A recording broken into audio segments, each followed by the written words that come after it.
பீகாரில் ஜெயிக்கவில்லை என்றால் ஆட்சியை கவிழ்ந்து விடும், மத்தியில் ஆட்சியும் கவிழ்ந்து விடுங்கிறதுனால அமித்ஷா எப்படியாவது திருடி எந்த வகையிலையாவது திருடி ஜெயிச்சிடணும்னு ஒரு முடிவுக்கு வந்துட்டாப்புல.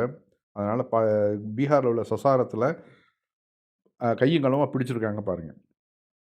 அதிகாலை 3 மணிக்கு காவல் நிலையத்திற்குள் பெட்டிகளால் நிரப்பப்பட்ட ஒரு லாரி மற்றும் சிசிடிவி அணைக்கப்பட்டது. சசாரத்தில் முழுமையான வாக்கு கொள்ளை நடந்துள்ளது. நிர்வாகம் எப்படி உள்ளே நுழைய அனுமதித்தது?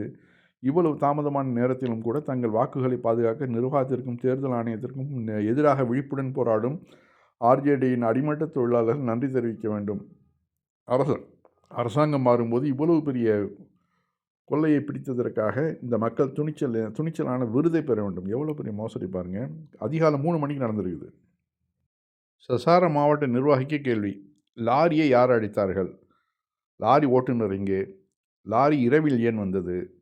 மின்னணு வாக்குப்பதிவு இயந்திரங்களை எண்ணிய பிறகு எடுத்துச் செல்ல வேண்டும் என்றால் இரவில் லாரியின் வளாகத்திற்கு வரவழைக்கப்பட்டது. சசாரத்தில் மட்டும் லாரிக்கு இவ்வளவு அவசரம் இருந்ததா? லாரி மற்ற மாவட்டங்களுக்கு செல்லவில்லையா? லாரி இரவு 8 மணிக்குள் நுழைந்து அதிகாலை 3 மணிக்கு வளாகத்திலிருந்து வெளியே எடுக்கப்பட்டது. லாரி இவ்வளவு நேரம் உள்ளே என்ன செய்து கொண்டிருந்தது? லாரியின் இயக்கத்தின் சிசிடிவி எங்கே? லாரியின் இயக்கத்தின் சிசிடிவி எங்கே? லாரி நுழைந்தபோது ஸ்ட்ராங் ரூமின் சிசிடிவி ஏன் அணைக்கப்பட்டது?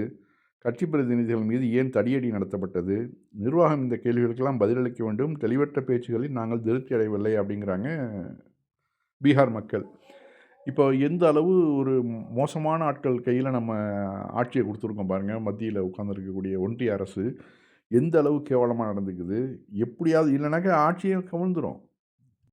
நிதிஷ்குமார் இப்போவே ராகுல் காந்தியோட பேசி ஒரு லெவலில் இருக்கிறாரு. அதே மாதிரி சந்திரபாபு நாயுடும் அங்கே பேசிக்கிட்டு இருக்கிறாங்க. இப்போ இந்த எலெக்ஷனில் மட்டும் தோல்வி அடைஞ்சாக்க உடனே ஆட்சி கவிழ்ப்பு தான் மத்தியிலையும் மாநிலத்திலையும். ஆக எந்த வகையிலையாவது இவர்கள் ஆட்சியை கைப்பற்றணும். அதற்காக எந்த வகையிலும் இறங்குறாங்க.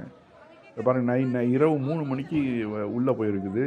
உள்ளே போயிட்டு எல்லோரும் பிடிச்சிட்டாங்க. இதை என்ன பண்ணோம்? கவர்மெண்ட் என்ன பண்ணோம்? நடக்கிறது நிதிஷ்குமாருடைய ஆட்சி. அவங்க என்ன பண்ணுவாப்புல? ஒன்றும் சொல்ல போகிறதில்ல.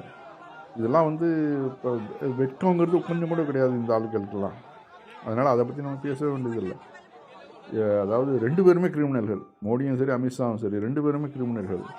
இவர்கிட்ட போய் நம்ம நியாயத்தை எப்படி எதிர்பார்க்க முடியும்? அதுதான் நம்ம நினைக்கிறது. இதுக்கு ஒரு முடிவு கட்டணும்.